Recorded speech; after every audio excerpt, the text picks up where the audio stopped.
That's why we're taking a look at the top hidden features found within Android Oreo. Let's start it off with the audio. When you listen to a new song using a music player such as Spotify or Google Play Music, the media notifications will now have color coding, meaning that these notifications will be themed based on the album art or video thumbnails. Not only that, but the thumbnail now fades into the notification, and this allows the album art to get noticeably larger while still leaving a decent amount of space for the title and author of the work. It looks pretty and it makes it easier to identify the notification right away. Another addition to the audio is that developers now have a new tool to perform audio transitions and effects known as Volume Shaper. For example, when you're listening to a song on Spotify and you start playing a YouTube video, the audio on Spotify will fade out for a seamless transition instead of abruptly stopping. It also works when you switch between music players, and hopefully when more developers hop on this feature, you'll see it included within apps. The second hidden feature is pretty well known, but it's still worth noting. You now have the option to modify icon shapes within the Pixel launcher.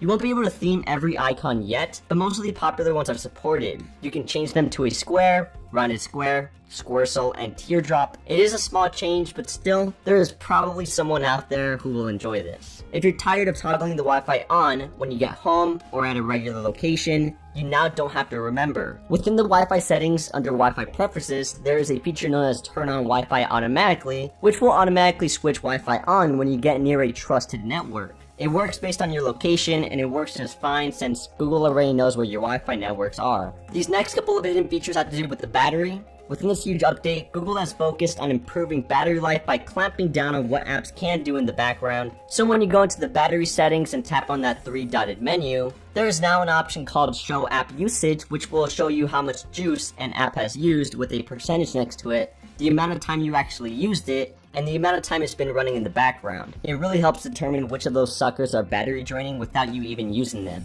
Another hidden option is you can force old apps that are not targeting Android Oreo to follow Google's new background execution limits. Basically, Google imposed new rules on what apps can do in the background to squeeze in more battery life, but these new conditions only apply to apps which have Android Oreo support in mind. If you want older apps that are not supporting Android Oreo to follow these rules, you just need to open the app's info page, tap battery usage, and enable background activity. Even though this can break the app's notifications and similar functionality, it is useful if the app won't stop draining your battery in the background. Also, you can enable the battery percentage in the status bar under the battery settings, just in case if you were wondering. The text selection dialog also got a bit smarter. When you highlight some random text, you get the standard copy/paste buttons, but it starts to get interesting when you highlight something like a phone number, URL, or street address. It now shows icons and contextual actions to save you from the whole copy and paste step. For example, if you select an address, the dialog will have the option to search the address on Google Maps, or if it's a phone number, you can quickly launch it within the phone app. Another significant change in Android Oreo is the notifications. One small feature that I really enjoy is that you can now compact persistent notifications to a small gray line. This compact look causes much less visual clutter and makes it easier to see which notifications are important and need to be acted on, and which ones are there just for an FYI or for a service to run. Notification channels is also a feature that I wanted to touch base on. This aims to give you more control over what notifications you want to see for a particular app. For example, in the app info panel for Google Maps under app notifications, I can disable certain notifications for a specific category. If I don't want to be persistently told that there is a business listing or to rate and review places, I can easily disable those notifications instead of disabling all of the notifications that come in from Google Maps. Lastly, you can also dismiss individual notifications for a certain amount of time and have it reappear again once the timer is up. The feature is called Snooze, and it's handy for when you don't want that particular notification in your face, but you also don't want to forget about it either. For those of you who hate typing in the same password, profile information, or username, Android Oreo now has an autofill API, so if you use an app like LastPass, you won't have to worry about typing in your login information for any app, as it can do it for you with a tap of a button. Well, this video is already getting way too long, so I'll just quickly name some of the other minor hidden features. Android Oreo makes your phone reboot twice as fast. SMS 11-digit authentication code for apps will no longer show up in your messages. You can now easily add custom ringtones, alarm sounds, and notification sounds from within the settings. Multi-window now stays on the screen when you go to your home screen, so you can peek into the window instead of just having the status bar be color coordinated.